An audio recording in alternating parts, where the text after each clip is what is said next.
Hello viewers, எல்லாருக்கும் வணக்கம். நம்ம இந்த வீடியோவில் 23 அக்டோபர் 2023 மண்டே அப்போ இந்தியன் மார்க்கெட் வந்து எதுக்காக இந்த அளவுக்கு சரிஞ்சிச்சு அப்படிங்கிறத பற்றி அனாலிசிஸ் பண்ண போகிறோம். அப்புறம் இந்த மாதிரி சிச்சுவேஷன்ஸில் நம்ம இந்த மாதிரி ஸ்டெப்ஸை வந்து ஃபாலோ பண்ணணும் அப்படிங்கிறதையும் பார்க்க போகிறோம். வீடியோக்கு போகிறதுக்கு முன்னாடி நீங்கள் இன்னும் இந்த சேனலை சப்ஸ்கிரைப் பண்ணாமல் இருந்தால் மறக்காமல் சப்ஸ்கிரைப் பண்ணுங்கள். அப்படியே இந்த பெல் ஐக்கானை கிளிக் பண்ணிங்கன்னா டெய்லி அப்டேட்ஸ் தவறாமல் கிடைக்கும். நிஃப்டி பார்த்திங்கன்னா இன்றைக்கி 260 பாயிண்ட்ஸ் வந்து விழுந்துருந்துச்சு. பேங்க் நிஃப்டி வந்து 571 பாயிண்ட் வந்து விழுந்துருந்துச்சு. நிஃப்டி மிட் கேப் வந்து 1061 பாயிண்ட் விழுந்துருந்துச்சு.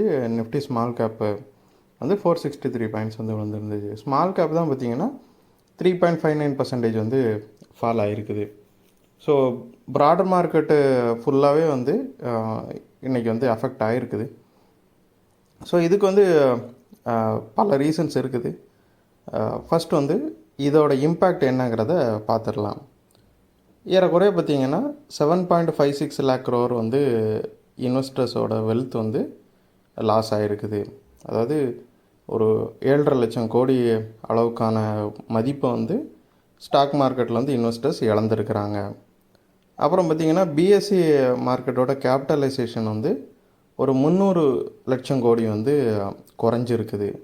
ஸோ அந்த பிஎஸ்சியில் வந்து இருக்கிற கம்பெனிஸோட மொத்த மார்க்கெட் கேபிட்டலைசேஷனில் இந்த அளவுக்கு ஒரு மிகப்பெரிய கணிசமான அமௌண்ட் வந்து குறைஞ்சிருக்குது. அப்புறம் பார்த்திங்கன்னா நிஃப்டியில் எல்லா செக்டாருமே வந்து ரெட்டில் தான் க்ளோஸ் ஆச்சுது. நிஃப்டி ஃபிஃப்டியில் எந்த செக்டாருமே பாசிட்டிவாக க்ளோஸ் ஆகலை. மொத்தமே நிஃப்டி ஃபிஃப்டியில் 2 ஸ்டாக் தான் க்ரீனில் க்ளோஸ் ஆச்சுது. அதுவும் ஒரு சிறிய அளவுக்கு ரேலியாக தான் இருந்துச்சே தவிர பெரிய குறிப்பிடப்படுற அளவுக்கு எந்த விதமான பாசிட்டிவ் சைட்லேயும் அது க்ளோஸ் ஆகலை. மீதி 48 ஸ்டாக்குமே வந்து ரெட்டில் தான் க்ளோஸ் ஆச்சுது.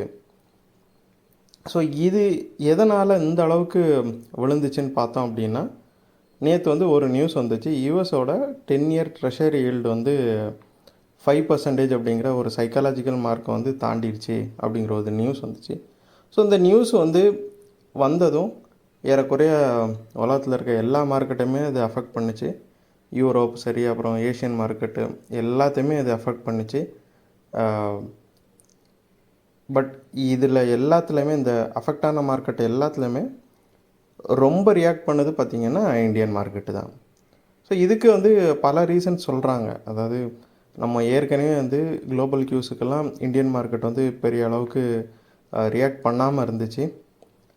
ஸ்டில் வந்து மண்டேவும் பார்த்திங்கன்னா இன்ஸ்டிடியூஷன்ஸ் வந்து பை மோடில் தான் இருந்தாங்களே தவிர அவங்க செல் எதுவும் பண்ணலை. எஃப்ஐஎஸும் சரி, டிஐஎஸும் சரி, அவங்க வந்து நெட் பையராக தான் இருந்தாங்க மண்டே. ஸோ அவங்க விற்காதப்போ யார் வந்து இந்த அளவுக்கு விற்றுருப்பா அப்படிங்கிறத நம்ம அனலைஸ் பண்ணி பார்த்தோம்னா, நம்ம இன்ஸ்டிடியூஷனல் இன்வெஸ்டர்ஸ் வந்து வாங்கிட்டு இருக்க இந்த சமயத்தில் ரீட்டைல் இன்வெஸ்டர்ஸ் தான் செல் பண்ணியிருக்க மிகப்பெரிய சான்ஸ் இருக்குது. அப்படி இல்லைன்னா வேறு ஏதாவது பெரிய பிளாக் டீல்ஸ் வந்து போயிருக்கலாம், அது வந்து அஃபெக்ட் பண்ணியிருக்கலாம். கொரோனாவுக்கு அப்புறமே பார்த்திங்கன்னா இந்தியன் மார்க்கெட்டில் வந்து ரீட்டைல் இன்வெஸ்டர்ஸோட அந்த எண்ணிக்கை வந்து ரொம்பவே அதிகமாகிடுச்சு. நிறைய நார்மல் பீப்புள் வந்து ரீட்டைல் இன்வெஸ்டர்ஸ் வந்து உள்ளே வந்திருக்கிறாங்க. ஸோ மேபி அவங்க வந்து இன்எக்ஸ்பீரியன்ஸ்டாக இருக்கலாம். ஸோ மெஜாரிட்டி பார்ட் ஆஃப் அந்த இன்ஸ்டிடியூஷனல் இன்வெஸ்டர்ஸ் வந்து புதுசாக வந்தவங்க மிகப்பெரிய அளவுக்கு எக்ஸ்பீரியன்ஸ் இல்லாத இருக்கிறதுனால அவங்க வந்து இந்த மாதிரி சிச்சுவேஷன்ஸை ஹேண்டில் பண்ணுறதுக்கு இன்னும் அவங்களுக்கு பக்குவம் வராததுனால பேனிக் செல் ஆஃப் வந்து நடந்திருக்கலாம் அப்படின்னு சொல்கிறாங்க. ஸோ இது வந்து இன்னும் நாளடைவில் இவங்கெல்லாம் எக்ஸ்பீரியன்ஸ் ஆகிறப்போ இந்த மாதிரி செல் ஆஃப் வராமல் இருக்கும். பட் இப்போதைக்கு வந்து அந்த மாதிரி ஒரு செல் ஆஃப் தான் நடந்திருக்குது அப்படின்னு சொல்கிறாங்க. இதை ஏன் இந்த அளவுக்கு பேனிக் செல் ஆஃப் நடந்திருக்குது, அதாவது பயந்து போய் அவங்க வந்து நம்மளோட மணியை காப்பாற்றிக்கலாம் அப்படிங்கிற மாதிரி எல்லாத்தையும் விற்றுட்டு வெளியே வர்ற ஒரு இதுதான் பேனிக் செல் ஆஃப்னு சொல்லுவாங்க. இதை ஏன் அப்படி சொல்கிறாங்க அப்படின்னா, இந்த ட்ரெஷரி ஈல்டு வந்து இன்க்ரீஸ் ஆனது யூஎஸில் தான். ஸோ யூஎஸ் மார்க்கெட்டே பார்த்திங்கன்னா பெரிய அளவில் அதுக்கு ரியாக்ட் பண்ணலை. மற்ற மார்க்கெட்ஸுமே இந்த நியூஸை வச்சு ரொம்ப பெருசாக ரியாக்ட் பண்ணலை. பட் இந்தியன் மார்க்கெட் தான் ரொம்ப அதிகமாக ரியாக்ட் பண்ணியிருக்குது. ஸோ அதனால தான் வந்து அவங்க சொல்கிறாங்க ஒரு இன்எக்ஸ்பீரியன்ஸ்டு இன்வெஸ்டர்ஸ் செல் ஆஃபாக இதை எல்லோரும் திங்க் பண்ணுறாங்க. அது மட்டும் இல்லாமல் சாட்டர்டே பார்த்திங்கன்னா இஸ்ரேல் வந்து ஹமாஸ் மேலே ஏற்கனவே வந்து இந்த கான்ஃப்ளிக்ட்னால ஒரு போர் தொடுத்துட்ருக்காங்கல்ல, அது வந்து நாங்கள் இன்னும் சிவியர் ஆக்க போகிறோம், இன்னும் வந்து எங்களோட மிலிட்ரி ஆப்ரேஷன்ஸை எஸ்கலேட் பண்ண போகிறோம் அப்படின்னு சொல்லியிருக்கிறாங்க. ஸோ இது வந்து சாட்டர்டே நடக்குது. ஸோ மண்டே மார்க்கெட்டில் தான் மண்டே இந்த அளவுக்கு விழுது. ஸோ இதுவும் ஒரு ரீசனாக இருக்கும் அப்படின்னு நினைக்கப்படுது. இது ஏன் ரீசன்னு சொல்கிறோன்னா, இந்த போர் வந்து இப்போதைக்கு முடிகிற மாதிரி தெரியல. அதுவும் இல்லாமல் யூஎஸ் வந்து ரொம்பவே இஸ்ரேலுக்கு சப்போர்ட் பண்ணிகிட்ருக்குது. ஸோ இது இப்போதைக்கு முடியாதப்போ என்னாகும் அப்படின்னா, கல்ஃப் ஏரியாஸில் வந்து மிடில் ஈஸ்ட்லலாம் வந்து இருந்தால் நம்மளுக்கு வந்து பெட்ரோல் கிடச்சிட்ருக்குது. இந்த பெட்ரோலோட ரேட்டு பார்த்திங்கன்னா இப்போது இந்த போர் ஆரம்பித்ததுலேருந்தே கொஞ்சமாக நல்லாவே இன்க்ரீஸ் ஆகிடுச்சு. ஸோ இது இப்போதைக்கு குறையிற மாதிரி தெரியலை. இந்த பிரச்சனை என்றைக்கு முடியுதோ அன்றைக்கி தான் அந்த பெட்ரோலோட ரேட்டு, அதாவது க்ரூட் ஆயிலோட ரேட்டு வந்து கம்மியாகும். அது வரைக்கும் க்ரூட் ஆயில் பார்த்திங்கன்னா 90க்கு மேலேயே இருக்கிறதுக்கு தான் வாய்ப்பு இருக்குது. சிச்சுவேஷன் ஒர்ஸானால் இது வந்து 120 150 வரைக்கும் போகும்னு கூட சொல்லிகிட்டு இருக்காங்க. ஸோ அந்த மாதிரி போகிறப்போ அது கண்டிப்பாக வந்து இந்தியாவை டைரெக்டாக பாதிக்கும். நம்மளோட இன்ஃப்ளேஷனும் இன்க்ரீஸ் ஆகும். ஏன்னா விலைவாசிலாம் கண்டிப்பாக இன்க்ரீஸ் ஆகும் க்ரூட் ஆயில். ஏன்னா க்ரூட் ஆயிலை வச்சு தான் நமக்கு பெட்ரோல் கிடைக்கிது, டீசல் கிடைக்கிது, அதை வச்சு தான் வந்து வெஹிக்கிள்ஸ் ஓடுது. ஸோ அதனால் டிரான்ஸ்போர்ட்டோட ரேட் இன்க்ரீஸ் ஆகும். ஆப்வியஸாக அது வந்து நம்மளோட அன்றாட தேவைக்கு யூஸ் ஆகிற பொருட்களோட ரேட்டை வந்து இன்க்ரீஸ் பண்ணி விட்டுரும். ஸோ இது இன்ஃப்ளேஷனை கண்டிப்பாக இந்தியாவிலையும் கூட்டுறதுக்கான சான்சஸ் இருக்குது இந்த சிச்சுவேஷன் இப்படியே போனால்.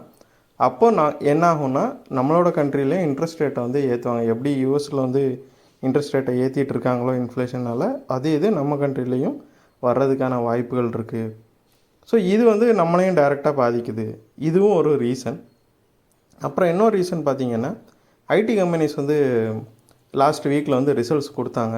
ஸோ இதில் இன்ஃபோசிஸ் கொடுத்த ரிசல்ட் வந்து பெரிய அளவில் சாட்டிஸ்ஃபை ஆகிற அளவுக்கு இல்லை. அதுவும் இல்லாமல் வந்து அவங்க வந்து அவங்களோட அந்த எஸ்டிமேஷனே வந்து ரொம்ப கம்மி பண்ணிட்டாங்க. 1 to 3.5%லேருந்து 1 to 2.5%ஆக கம்மி பண்ணியிருந்தாங்க. இது வந்து ஐடி செக்டார் ஃபுல்லாத்தையுமே பாதிச்சிச்சு. இன்னொரு ரீசன் என்னென்னு பார்த்தோம்னா, யூஎஸில் வந்து இந்த ட்ரெஷரி ஈல்டு இன்க்ரீஸ் ஆனதுனால இது வந்து அவங்களோட மார்க்கெட்டையும் பாதிக்குது, எக்கனாமியும் ரொம்பவே அதிகமாகவே பாதிக்குது. இது வந்து டிசம்பர் எண்டில், அதாவது இந்த வருஷத்தோட டிசம்பர் எண்டில் வந்து யூஎஸில் ரிசெஷனை கொண்டு வரும் அப்படின்ட்டு நிறைய அனலிஸ்ட் வந்து சொல்லியிருக்கிறாங்க. ஸோ ரிசெஷன் வந்துச்சுன்னா கண்டிப்பாக வந்து ஜாப்ஸ் எல்லாம் அங்கே பாதிக்கப்படும். அங்கே ஜாப்ஸ் பாதிக்கப்பட்டுன்னா அது கூட டைரெக்டாக கனெக்ஷனில் இருக்கிற ஐடி கம்பெனிஸோட வருவாயும் வந்து ரொம்பவே பாதிக்கப்படும். ஸோ ஐடி கம்பெனிஸ் வந்து ஏற்கனவே ரிசல்ட் ஒழுங்காக கொடுக்கல.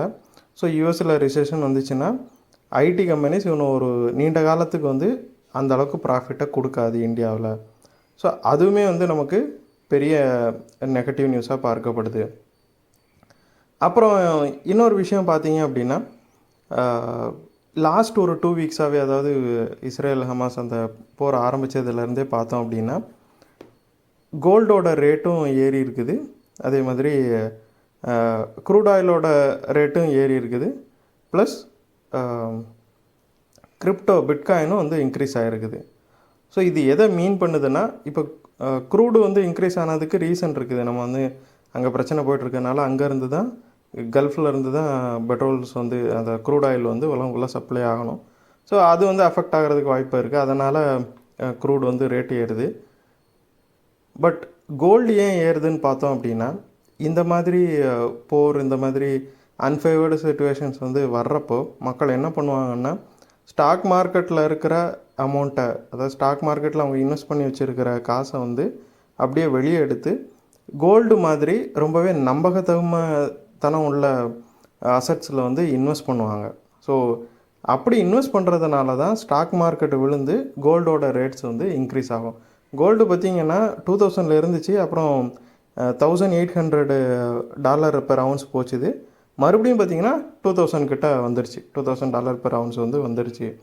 ஸோ இந்த ஸ்விங்கு வந்து கீழே போயிட்டே இருந்த கோல்டை வந்து இந்த நியூஸ் வந்து மேலே கொண்டு வந்துருச்சு. ஸோ அது மட்டும் இல்லாமல் ரொம்ப நாளாகவே 27,000 சுற்றிக்கிட்டு இருந்த பிட்காயினும் பார்த்திங்கன்னா இப்போ வந்து 32,000க்கு போயிடுச்சு. இன்றைக்கி ஒரு நாளில் மட்டும் அது 2000 பாயிண்ட்ஸ் வந்து இன்க்ரீஸ் ஆகிருக்குது. பர்சன்டேஜில் சொல்ல போனோன்னா இது ஏறக்குறைய 7.41% வந்து இன்க்ரீஸ் ஆகிருக்குது ஒரே நாளில். ஸோ இதுவுமே யாரும் எதிர்பார்க்காத ஒரு நியூஸு தான். ஸோ கிரிப்டோவில் வந்து எல்லோரும் இன்வெஸ்ட் பண்ணுறாங்கன்னு தான் மீனிங். அதாவது ஸ்டாக் மார்க்கெட் வந்து இந்த குளோபல் கியூஸ்னால எப்போ வேணால் விழலாம். அது நான் இப்போ இந்தியன் மார்க்கெட் கூட ஒரே நாளில் விழுந்துச்சுல. ஸோ இந்த மாதிரி அஃபெக்ட் ஆகலான்னு சொல்லிட்டு எல்லோரும் நம்பகத்தனம் உள்ள அசட்ஸ்க்கு வந்து மூவ் ஆகிட்டுருக்குறாங்க. அதுதான் முக்கியமான இன்னொரு ரீசன். அப்புறம் பார்த்திங்கன்னா இந்த ஃபாலை வந்து ட்ரிகர் பண்ண அந்த நியூஸ் தான். அதாவது treasury yield 10 year treasury yield வந்து 5%க்கும் மேலே போனது தான். ஸோ இது பார்த்திங்கன்னா ஜூலை 2007க்கு அப்புறம் 5% வந்து இப்போ தான் தாண்டுது. ஸோ 16 இயர்ஸுக்கு அப்புறம் வந்து US treasury 10 year treasury yield வந்து இந்த அளவுக்கு ஒரு அதிகமான பர்சன்டேஜுக்கு போகுது. ஸோ இதுவுமே நெகட்டிவான நியூஸாக யூஎஸ் மார்க்கெட்டில் பார்க்கப்படுது. அதனால தான் யூஎஸ் மார்க்கெட் வந்து ஒரு ஃபியூ டேஸாகவே ஆசிலேஷனில் இருக்குது. கீழே போகுது, அப்புறம் மேலே வருது. அந்த மாதிரி ரொம்ப வயலண்ட்டாக தான் பிஹேவ் பண்ணிகிட்ருக்குது. ஸோ இந்த மாதிரி அன்ஃபேவர் சிச்சுவேஷன்ஸில் வந்து நம்ம என்ன மாதிரி ஸ்டெப்ஸு எடுக்கணும்னு பார்த்தோம் அப்படின்னா, ஃபஸ்ட்டு வந்து நம்ம ஷார்ட் டேர்ம் இன்வெஸ்டராக இருந்தால் இப்போதைக்கு எதுவும் இன்வெஸ்ட்மெண்ட் பெருசாக பண்ணாமல் இருக்கிறது தான் நல்லது. ஏன்னா ஷார்ட் டைமில் மார்க்கெட் வந்து பெரிய அளவுக்கு ரெக்கவரி ஆகுமாங்கிறது ஒரு ஸ்ட்ராங்கான ஒரு இதாக இல்லை. ஏன்னா வந்து இந்த பிரச்சனைகள் வந்து எதுவுமே குயிக்காக முடிகிற மாதிரி பிரச்சனைகள் இல்லை. ஸோ இது ஷார்ட் டேர்மில் வந்து மார்க்கெட் மறுபடியும் ரெக்கவர் ஆகுமாங்கிறது யாராலையும் சொல்ல முடியாது. இதுக்கு எவ்வளோ அதிகமான டைம் வேணால் எடுத்துக்கலாம். ஸோ இப்போதைக்கு வந்து லாங் டைம் இன்வெஸ்டராக இருந்தால் மட்டும்தான் நம்ம இன்வெஸ்ட் பண்ணுறது நல்லது. மார்க்கெட் வந்து எந்த அளவுக்கு கீழே விழுந்துகிட்டே போகுதோ அது வரைக்கும் நம்ம வந்து இன்வெஸ்ட் பண்ணிக்கிட்டே இருக்கலாம்.